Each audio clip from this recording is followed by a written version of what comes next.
ipapakita ko kung ano yung gamit ng Baby Hug 4-in-1. So, itong position na to is crib mode. So, sa crib mode, gagamitin mo to from newborn up to 6 months, maximum 9 kilograms. So, ito yung height adjustable pedal. So, push mo lang siya and then lift this one. So, it's up to you kung gaano kataas yung gusto mo para sa crib ng baby mo.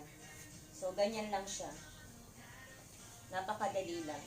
Tsaka pwede mo siyang i-move kahit ganun lang.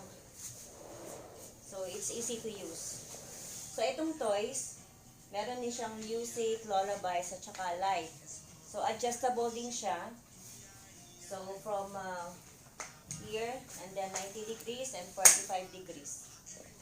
So, in cradle mode naman, ganito siya.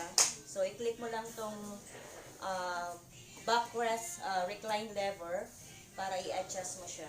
So, yan. So, ginagamit din to from newborn up to 6 months, maximum 9 kilograms din siya. So, walang pinagkaiba dun sa crib mode.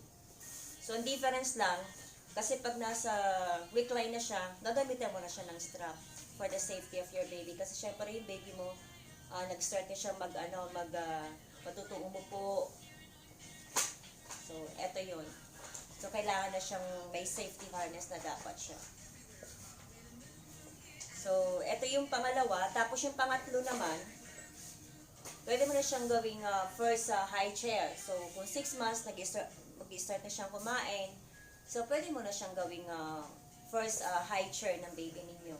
So, the same thing, click mo tong backrest recline lever para sa sitting position.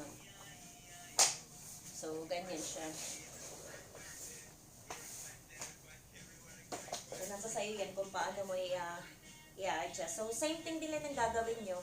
Push mo lang yung height adjustable pedal and then push down or dip this one. So, from 6 months up to 3 years, maximum 15 kilos. So, ilipat nyo lang siya dito sa likod. Press mo lang yan. Dito.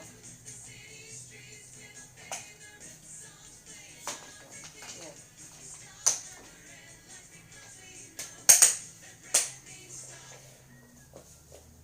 So, nakalaki ata itong isa. So, yun. Napakadaling gamitin. Pero sure nyo lang na kapag gagamitin nyo, lahat ng brakes dapat nakalock.